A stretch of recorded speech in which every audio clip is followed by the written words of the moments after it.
근무업인 1000명에 근무하고 있는 이재호 사무장입니다.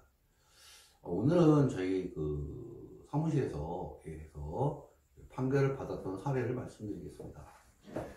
먼저 신분관계를 말씀을 드리면, 이제 아버지가 있고, 여기 배우자가 있습니다.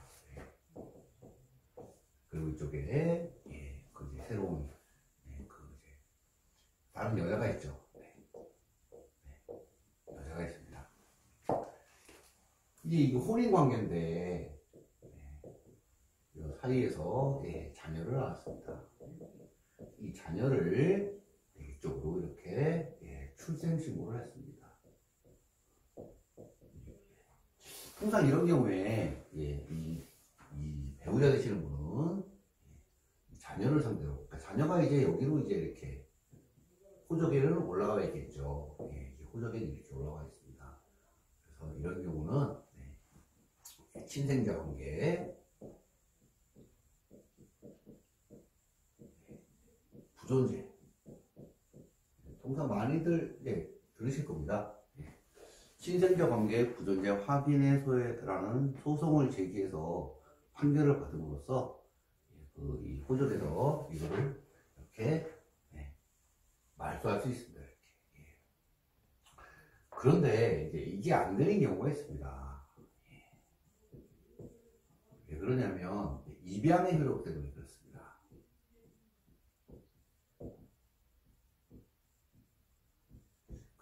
비록 자기가 친자가 아니라고 하더라도 그 사실을 알고 자기의 호적에 올리고 그리고 상당 기간, 보통은 이제 그 15세를 말합니다. 15세까지 양육을 했다면 그러면 입양의 의사가 있는 것으로 보고 잘못된 출생신고이지만 그것을 입양의 효력이 있는 것으로 받아들입니다. 그리고 입양의 효력이 인정되면 친자와 동일한 효과를 받게 됩니다. 다만 예외적으로 이제 파양, 친자녀는 파양이 안 됩니다. 자기 친자인데 파양이라는 것은 있을 수가 없습니다. 그래서 다만 친자가 아니기 때문에 파양이 가능할 뿐 나머지는 동일한 효력을 갖습니다. 근데 간혹 가다 보면 이렇게 그래요. 출생신고가 이쪽으로 이렇게 돼 있다 보니까 사망을 하시게 되면 이분이 사망을 하시게 되면 상속분이 발생합니다. 상속이 되죠. 여기에 또 뭐 자녀가 있을 수 있고 자녀가 있을 수 있습니다. 만약에 사망을 하시게 되면 이 세 자녀는 각 3분의 1의 상속분이 취득됩니다. 그러면 이 어머니 입장에서는, 이분 입장에서는 자신의 사망 후에 자신의 자녀가 아닌 사람을 말소함으로써 자기의 자녀들이, 친자들이 2분의 1씩 상속을 받기를 원하게 됩니다. 그래서 처음에는 이 사건은 이제 친생자 관계 부존재 확인의 소송을 하셨습니다. 이 상대로 이렇게 처음에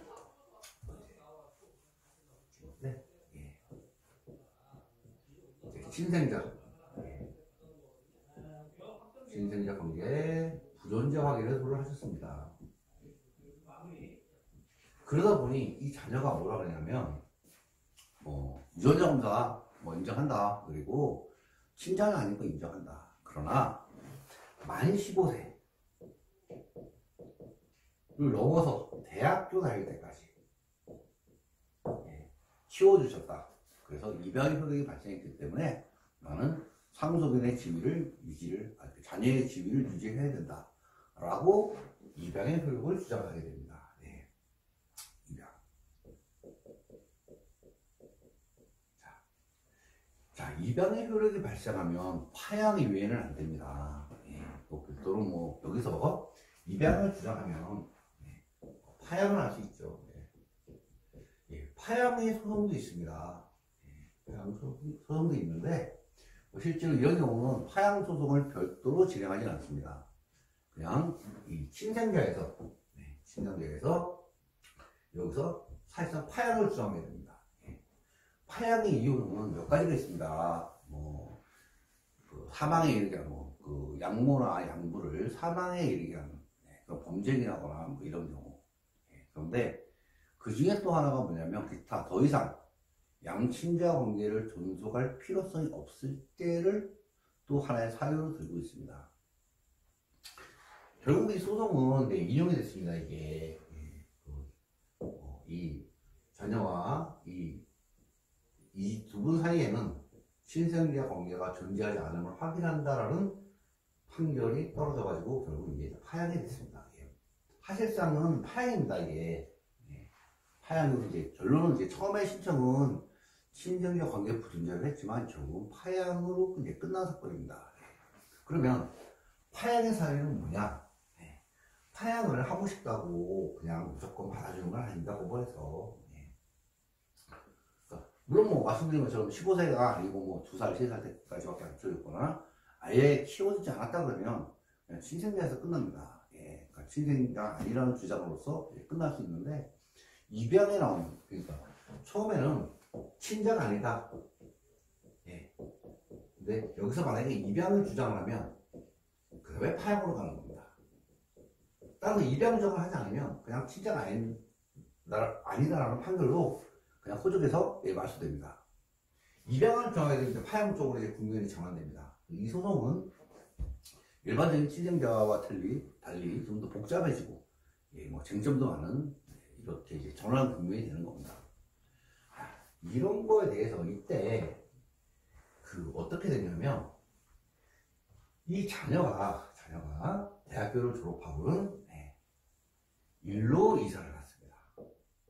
그래서 그 실제 생모와 함께 삽니다. 생모와. 그리고 혼인식 할 때도 이분을 부르는 게 아니고 이분을 부릅니다. 이분을 부르고, 그래서 결혼식 때도 이렇게 두 분이 참석을 합니다. 그런데 이분 입장에서는 사실은 가정을 파탄낸 나쁜 여자입니다. 그런데 자기가 키워줬는데 자기가 혼인식에도 안 부르고, 자기를 안 부르고 생모를 부르고 생모와 같이 살고, 이 자녀들, 이 자녀의 자녀 있죠. 이게 다 일루갑니다. 이 무슨 의미가 있냐는 거예요. 이런 상태에서 나와 양친자 관계를 의미하는 게, 양친자 관계를 유지하는 것이 무슨 의미가 있느냐 주장을 했고, 그 주장이 받아들여져서 친상자 관계 부존재 확인 해소에 대해서 파양이 이루어졌습니다. 물론 뭐 판결문에 파양이라고 기재되지는 않습니다. 이것이 그 파양 소송이 아니고 친상자 관계 확인 해소이기 때문에 부존재 판결은 원고와 피고 사이에 친생자 관계가 존재하지 아니함을 확인한다라는 주문을 통해서 사실상 파양을 이루어내는 겁니다. 정리해드리겠습니다.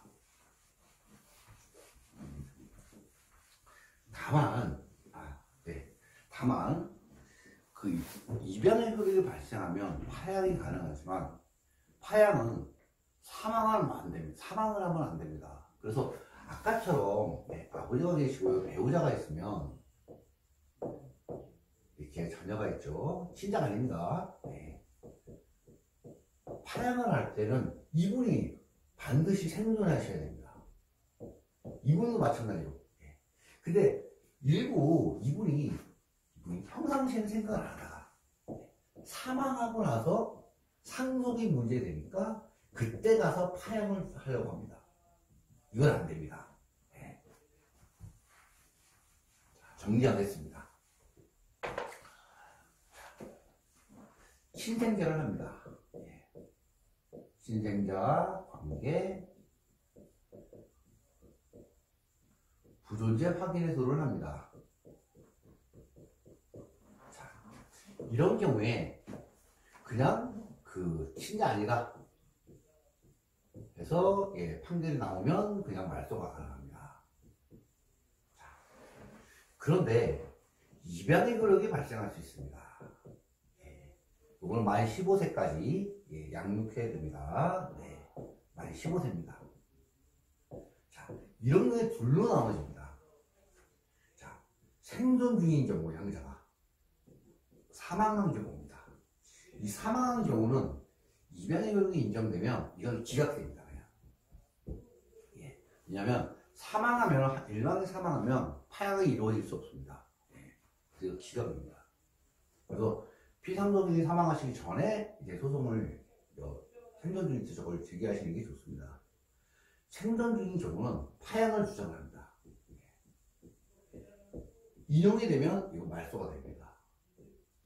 이 파양의 사회로는 일반적으로 양친자 관계를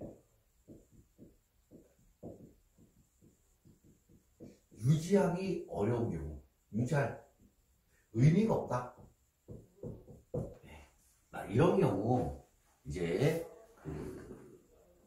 파양이 인용됩니다. 근데 물론 이 명확하게 아까처럼 하는 경우, 아까처럼 뭐 자신의 생모한테 가서 살고 혼인식에서 생모를 부르는 경우와 같이 명백하게 객관적으로 드러나는 경우가 있습니다. 그렇지 않고 모호한 경우가 있습니다. 이게 모호. 네. 예를 들어서 생부가 사망을 했는데 뭐 유류분 소송을 한다든가 자기를 상대로 이런 경우 뭐 생부의 사망이니까 자기가 받은 계모한테 다 갖고 자기한테 받을 게 없으니 유류분 소송하는 게 일반적입니다. 일반적이 아니고 이제 그럴 수 있습니다. 그러나 그런 사유를 들어도 만약에 양모가 이 사유를 계속 주장하면 뚜렷한 객관적 패륜 사실은 없음에도 불구하고 재판부에서 이렇게 싫어하는데 한쪽이 과연 이게 무슨 의미가 있느냐 유지하는 게, 물론 나중에 양모가 사망을 하면 관계를 유지할 때 신분관계를 현재와 같이 유지하면 유류분의 문제가 생기고 상속분의 문제가 생깁니다. 그러나 그건 재산적 문제입니다. 신분적 문제가 아니고 재산적 문제입니다. 이거. 지금 다루는 거는 신분적 문제이기 때문에 이건 부수적인 부분입니다. 그래서 통상 이와 같이 이제 양모가 계속 적극적으로 파양을 원하게 되면 재판부에서 이런 파양을 인용하기도 합니다. 따라서 오늘 말씀드릴 거는 친생자 관계의 부존재 소송에서 입양의 효력을 주장할 수 있고 입양의 효력이 주장될 경우에는 파양을 할 수 있지만, 그래서 말소에 이를 수 있지만 그것은 반드시 양자가 생존 중일 때만 가능합니다.